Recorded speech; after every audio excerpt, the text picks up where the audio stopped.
పరిశుద్ధ గ్రంథం నుండి పరమగీతం మొదటి అధ్యాయము 14వ వచనం. నాకు నా ప్రియుడు ఎంగేది ద్రాక్షావనములోని కర్పూరపు పూగుత్తులతో సమానుడు. షులోమితి తన ప్రియుడైన తన వరుడైన యేసు ప్రభుని గురించి సాక్ష్యమిచ్చుచున్నది.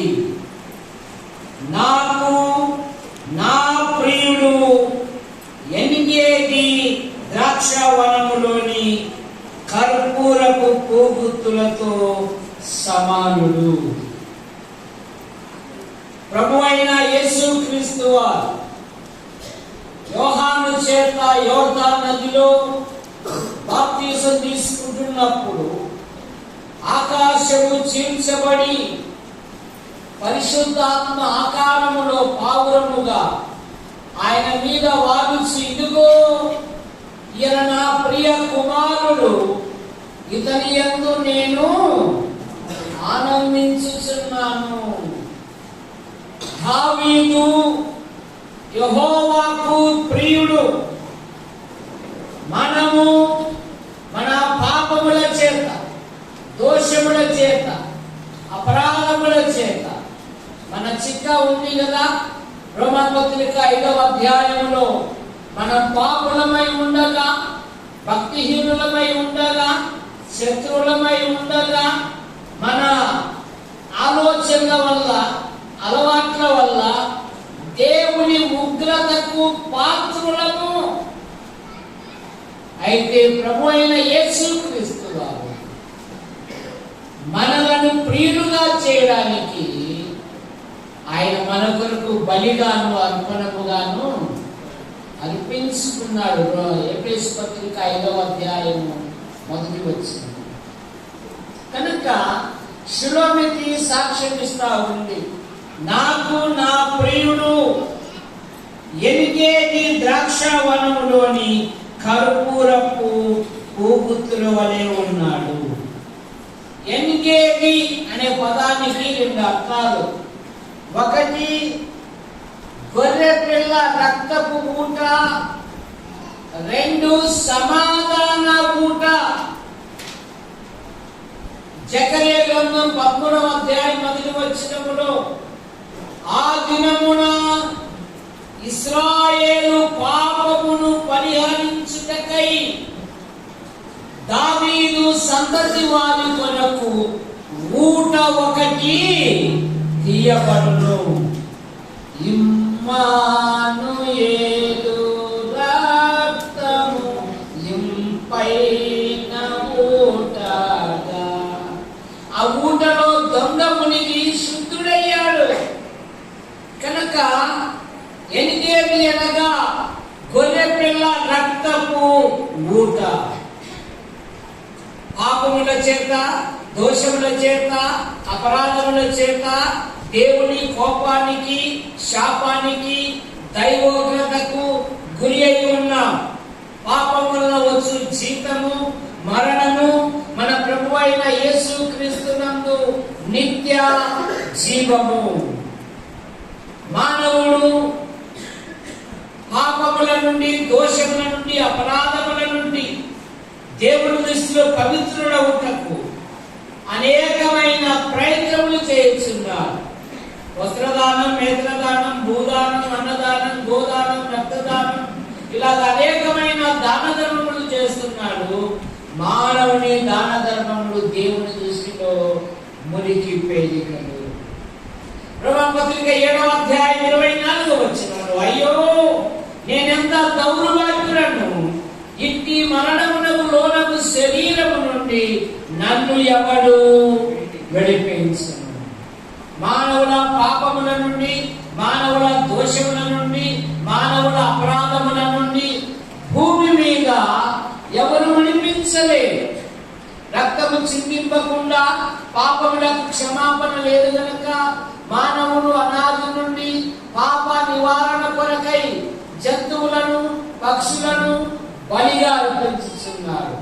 జంతువుల యొక్క రక్తము, పక్షుల యొక్క రక్తము పాపములను తీసివేయుట అసాధ్యము గనక లోక పాపం మోసుకొని పోవు దేవుని గొర్రె పిల్లగా మన పాపముల కొరకు, మన దోషముల కొరకు, మన అపరాధముల కొరకు ఆయన సిలువలో బలియాగమయ్యాడు.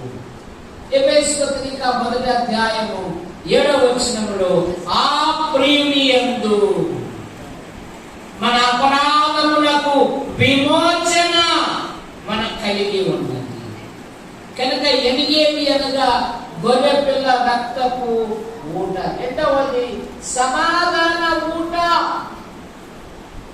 ఇది నాలో సమాధానం లేదు. ఒకప్పుడు కృష్ణయ్య పుట్టి కాలంలో ఆ చిన్న కొట్టకులో మేము ఉన్నప్పుడు మా అమ్మ అన్నమైతేనే ఆ కుండలో ఉండినప్పుడు ఒరే అన్నమైంది ప్రార్థన చేసుకున్నాం రాగా అనేవాళ్ళు. ప్రార్థన అయినాకనే భోజనం చేసేవాళ్ళు. ఇప్పుడు మొబైల్ యుగం. ఏమి యుగము? తల్లి అడుగుతారు, ఏ అమ్మ అన్నం తింటా ఉంటే నాన్నంగా నీకెందుకమ్మా, నాకు ఆకలి కాలేదు. అసలు అమ్మమ్మ చూసి ఎప్పుడే బరువు అయిపోతున్నారు. జాగ్రత్త. కుటుంబంలో ప్రార్థన ఉండాలి, వాక్య ధ్యానం ఉండాలి.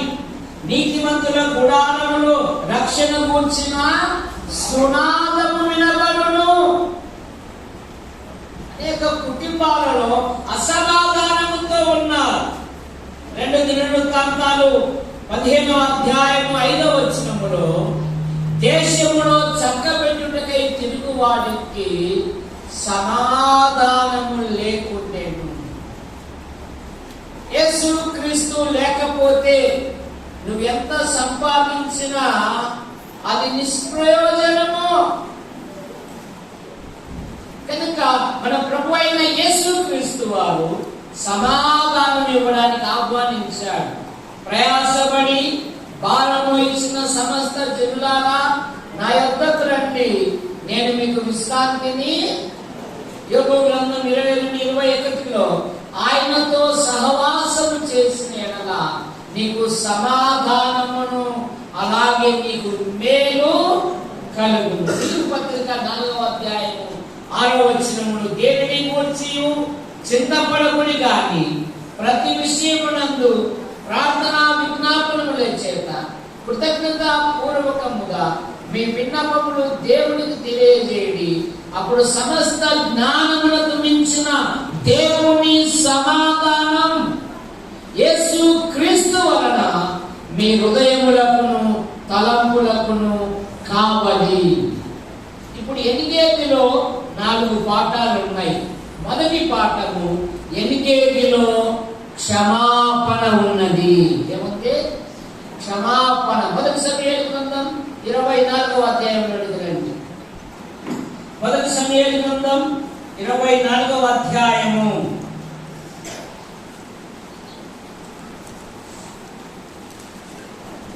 17-18 వచనాలు. దావీదుతో ఇట్లనెను, యెహోవా నిన్ను నా చేతికి అప్పగింపగా నన్ను చంపక విడిచినందుకు ఈ దినమున నీవు నా అపకారమునకు ఉపకారము చేసిన వాడవై నా ఎడల నీకున్న ఉపకార బుద్ధిని వెల్లడపరిచితివి. నీవు నాకంటే నీతిపరుడు. మొదటి వచనం. సౌలు ఫిలిష్తీయులను తరుముట మాని తిరిగి రాగా దావీదు ఎన్గేది అరణ్యములో ఉన్నాడని వర్తమానం వచ్చింది. సౌలు ఇశ్రాయేలీయులకు ద ఫస్ట్ కింగ్, దావీదు ద బెస్ట్ కింగ్. దావీదు భాగ్యంలోనే దేవుని యందు విశ్వాసం ఇచ్చిన వాడు. కీర్తనలో నా తల్లి యొక్క స్తన్యపానములు చేయించుండగా నీవే కదా నాకు నమ్మిక పుట్టించితివి. కీర్తనలు అక్కడక్కడ ఏమంటాడంటే, ప్రభువా నేనెవరో తెలుసా అయ్యా, నేను నీ సేవకురాలి కుమారులను అంటారండి. యవ్వనములో సౌలు ఉన్న దినాలలో గొల్యాతు ఇశ్రాయేలు దేశానికి వచ్చాడు. బస్తిమే సవాల్ అన్నాడు, మీరు నన్ను ఓడిస్తే మేము మీకు దాసోహము, నేను గెలిస్తే మీరు నాకు దాసోహము అన్నాడు. ఆ ఫిలిష్తీయుని యొక్క మాటలు విని ఆ బలాన్ని బట్టి ఇశ్రాయేలు దేశమే తత్తరిల్లిపోయింది. 1 సమూయేలు గ్రంథం 17వ అధ్యాయము 11వ వచనం చదవండి. సౌలును అతని జనులను బహు భీతులైరి అనే మాట మనం చూస్తాం. ఇక రాజుగారు ఇశ్రాయేలీ యువకులకు సైనికులకు ఒక ప్రకటన చేశాడు. ఇశ్రాయేలు సైనిక యువకులారా, మీకు ఒక సదవకాశం.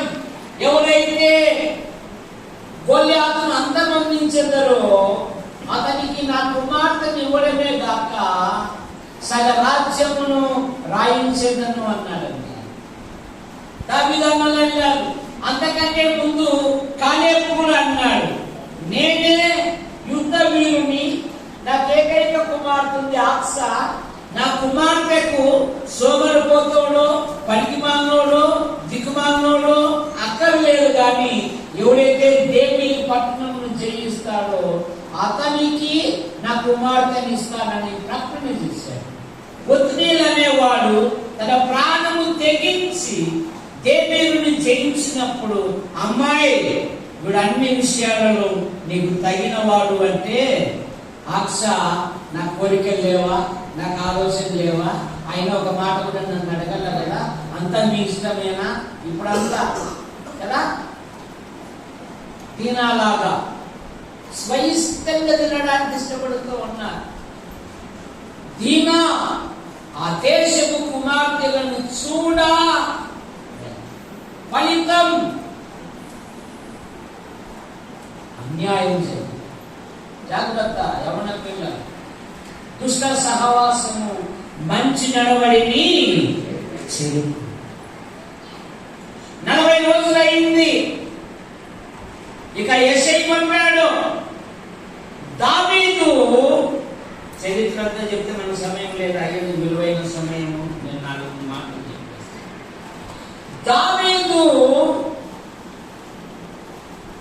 తన అనుభవాన్ని చెప్తున్నాడు. నేను గొర్రెలు కాయించుండగా సింహం యొక్క బలము నుండి, ఎలుగుబంటి బలము నుండి నన్ను తప్పించిన దేవుడు ఈ ఫిలిష్తీయుని చేతిలో నుండి తప్పించును. కొండ రాయితో కొట్టాడా, గులక రాయితో కొట్టాడా, కంక రాయితో కొట్టాడా సుదర్శనం? ఏ రాయితో కొట్టాడు? వాయాన్ని ఇద్దరంతా చెడగొడుతున్నాడు నన్ను అడిగాను. ఎలా వెళ్ళాడు గొల్యాతు మీదికి? ప్రాణము తెగించి వెళ్ళాడు. ఎలా వెళ్ళాడు? 1 సమూయేలు గ్రంథం 19:5 చదవండి. మనం ఏంటంటే రాయి తీసుకొని పోయాడు కొట్టేశాడు అని అంటారు, కానీ అసలైన మాట అడుగుతుంది. ఎందుకంటే ఆ దగ్గర పోతే కత్తికో కట్టేస్తాడు. కానీ దావీదు తన ప్రాణము తెగించి, దేవుని కొరకు తెగించేవారు కావాలి. ఇది నాలో సోమరిపోతులు ఎక్కువైపోయారు. చెమట పడకూడదంట. ఏమనకూడదు? మేము ముందు పోతే శాతం వర్షం అంటాడు, కసి ఊడ్స్ అంటాడు. వద్దు మైక్ కూడా ఇవ్వలేదులే, ఉన్నాడా లేడు ఊరిపోయినాడు. ఏమన్నా బా సహోదరులారా, ఈరోజు బుధవారం బైబిల్ ఉండాలి కోట్ వచ్చి వినపడింది మైక్ కదా. అది యూట్యూబ్ బట్టి వస్తున్నావు నువ్వు, ప్రభును బట్టి రావాలని నీ మనస్సు. భక్తులు అన్నారు 42వ కీర్తనలో, జీవం గల దేవుని దర్శించుటకు కోరావు కుమారుడు, నా హృదయము తృష్ణ. ప్రభును బట్టి రా, మనుషులు బట్టి కాదు నీ ఆలోచన. 5 నిమిషాల ముందు వచ్చి ప్రభు పనిలో సేవ చేస్తే ఎంత ఆశీర్వాదం.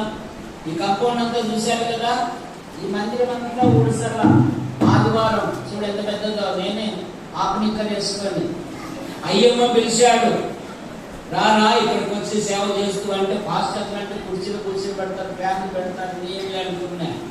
ఇంటికి వచ్చినాక ఇంకో కంపౌండ్ అంతా ఊడిసలన్నాడు. దేవుడా నేనేమో సేవకు వచ్చినాను, ఎందుకు పోతే అవమానం వస్తుంది. అయ్యా ఏం చెప్పినా సహించినప్పుడు నాకు సహాయం దయచి. ఎందుకంటే మా ఇంట్లో ముగ్గురము, మా తల్లి ఇటువంటి పని కూడా లేకుండా పేదరికంలో అయినా కూడా నన్ను చక్కగా సాకిందనమాట. మా ఇద్దరు అన్నలకి వెళ్తే వీటికి వచ్చినాక అయ్యా రేడియో పెట్టు పైగా వాకింగ్ తిరిగేటోడు, నేనేం ఆకునిక్కలు వేసుకుని పంచాయతీ పొరక తయారు చేసి చీపులంతా ఉంచేవాడు. చూసారా, పరిచర్య అంటే ఇది నాకు ఇష్టపడడం లేదు. పరిచర్య చేసిన సమయంలో దైవజనుడు అయ్యాడు. మోసేకు పరిచర్య చేసిన యెహోషువ నాయకుడు అయ్యాడు. ముందు పోతే మళ్ళీ పని చెప్తారు, ఎంత చెప్పినా అంతే మామూలుగానే. ఏమి ఆయన చేయమను, ఆరోగ్యం కదా, చెమట పడితే ఆయన మేలు కదా, మళ్ళీ ఉచిత సలహాలు నష్టపోతాం. కాబట్టి దావీదు తన ప్రాణము తెగించి ఆ ఫిలిష్తీయుని కొట్టి చంపాడు. కానీ ఆనాటి మహిళలు రాజు ఎదుట ఒక చిన్న వాణిని వారి గొర్రెల కాపరిని పొగిడాడండి.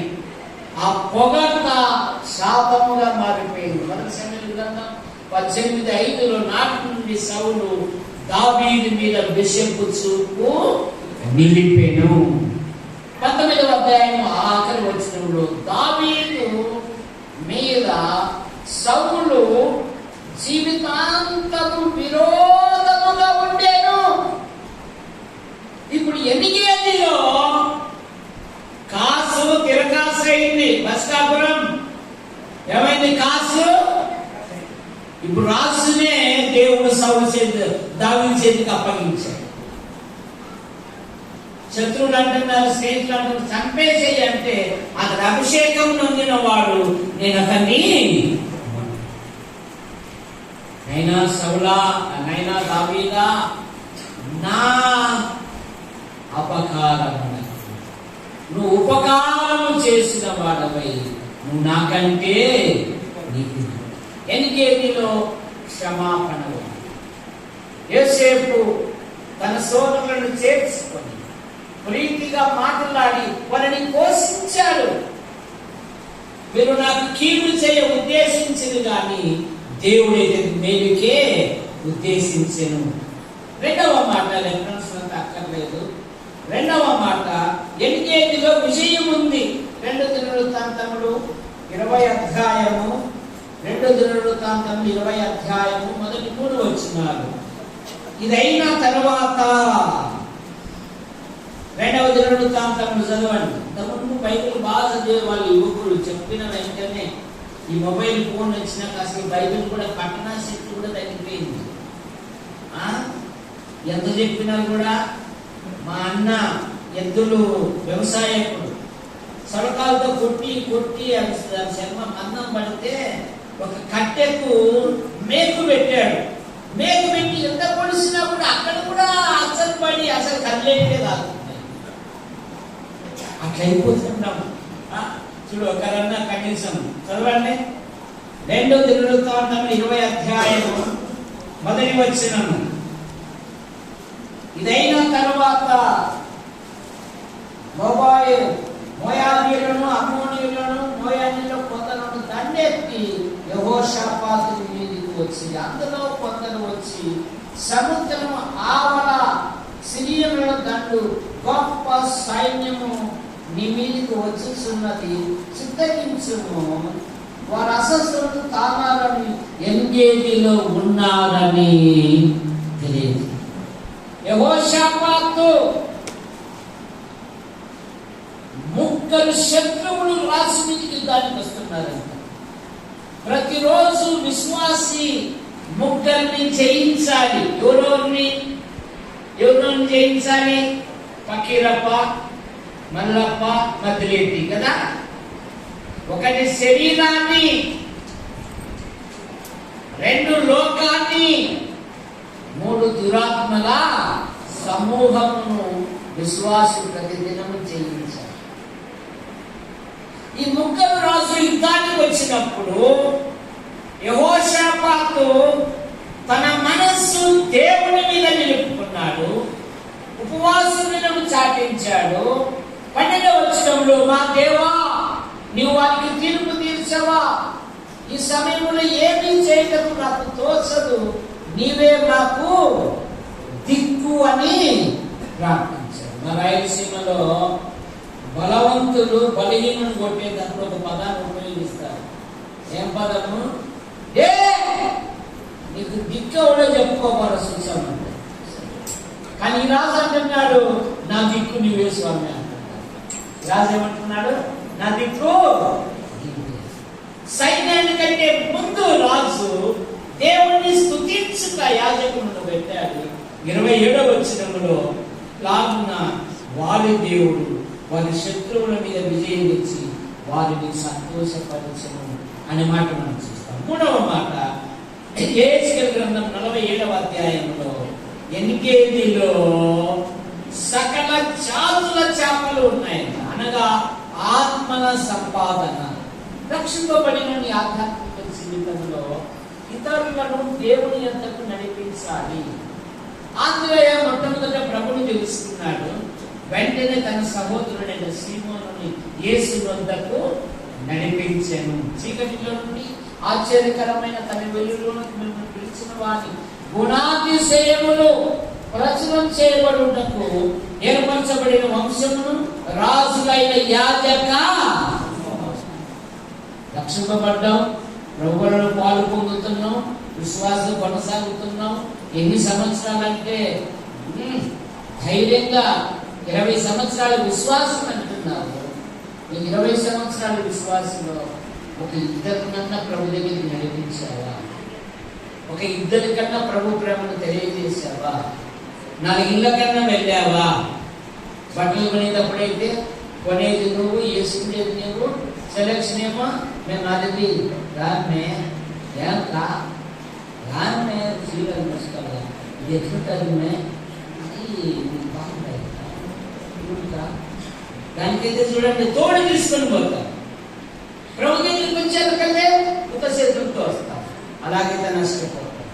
తర్వాత ఎన్గేదిలో ఆరాధన కర్పూరపు కోగుతుల వలె ఉన్నాయి. ఎఫెసు పత్రిక 5వ అధ్యాయం 1వ వచనంలో, క్రీస్తు మిమ్మల్ని ప్రేమించి మీరు పరిమళ వాసనగా ఉంటున్నప్పుడు ఆయన బలిగాను అర్పణముగాను కనుక ఎన్గేజ్లో 1 క్షమాపణ, 2 విజయము, 3 ఆత్మల సంపాదన, 4 ఆనందం.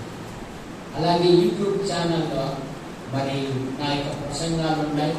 సహోదరుడు గంధం దేవదానం, గురువు గంధం అని కొట్టేసేయండి, ప్రసంగాలు వస్తాయి. లైక్ చేయండి, షేర్ చేయండి, ఇంతలో కూడా పరిచయం చేయండి. మీ అందరికీ వందనాలు.